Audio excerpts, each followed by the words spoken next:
8 July నాడు వేసిండు.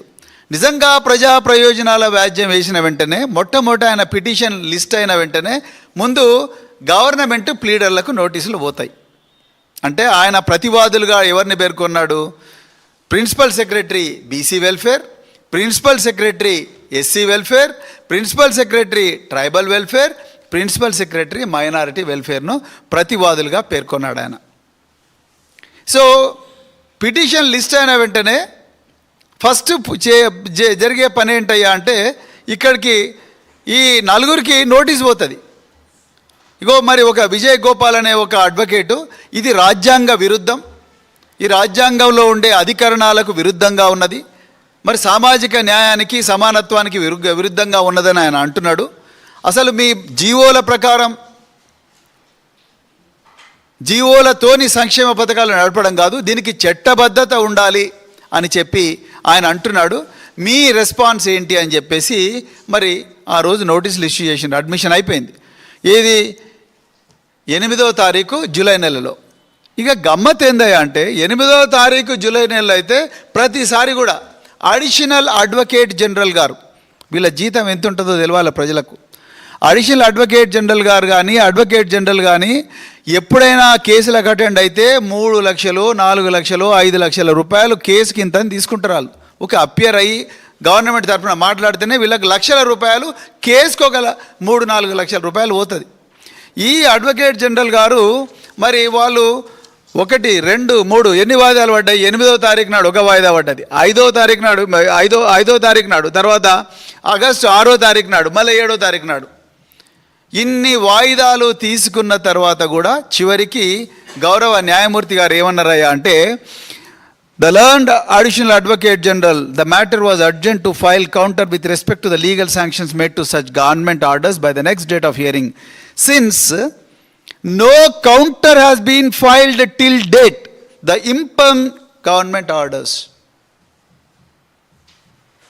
అంటే ఈ నెల రోజుల్లో గవర్నమెంట్కు ఈ లక్షలాది మంది జీవితాలను ప్రభావితం చేసే ఈ గొప్ప స్కీమ్, బాల్య వివాహాలను నియంత్రించే స్కీమ్, అప్పు చేయకుండానే పెళ్లి చేసే ఏదైతే స్కీమ్ ఉందో పేదవాళ్లకు, ఆ స్కీమ్ గురించి రివ్యూ చేసి గౌరవ హైకోర్టులో న్యాయమూర్తి ముందర ప్రతివాదన వినిపించడానికి ఫైల్ చేసే కౌంటర్ తయారు చేయడానికి మన అధికారులకు టైం దొరకలేదంట. సత్యవతి రాథోడ్ గారు ఇక్కడే ఉన్నారు. ఎప్పుడైనా హైకోర్టులో ఒక పిటిషన్ పడ్డ వెంటనే జీపీ, ఆ డిపార్ట్మెంట్ జీపీ వెంటనే ప్రిన్సిపల్ సెక్రటరీకి లేకపోతే కమిషనర్కు ఫోన్ చేస్తాడు.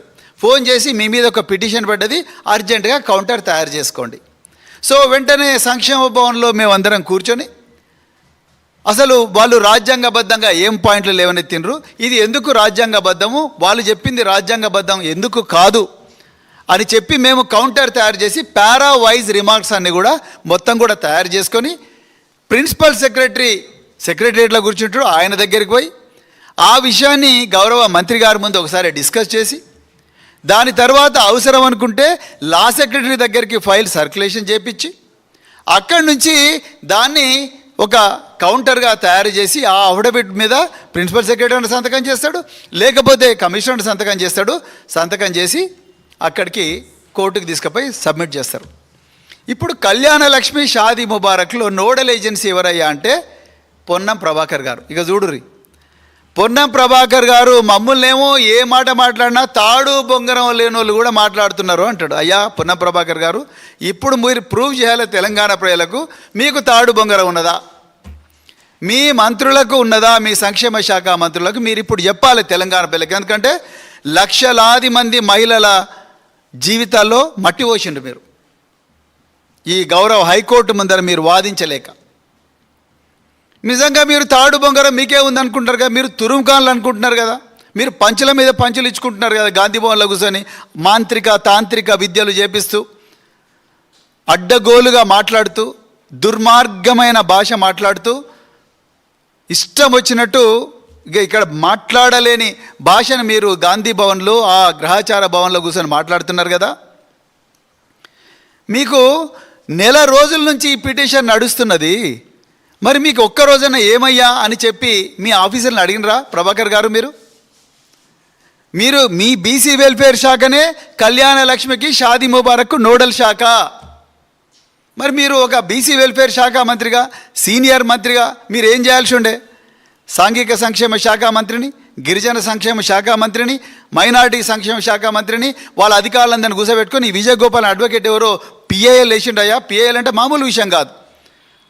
ఆ పిఏఎల్ వేసిండు. పిఏఎల్లో మరి ఈ విధంగా ఆయన లీగల్ పాయింట్స్ లేవనెత్తిండు. అందుకొరకు ఈ లీగల్ పాయింట్స్కు మన కౌంటర్ ఏంది?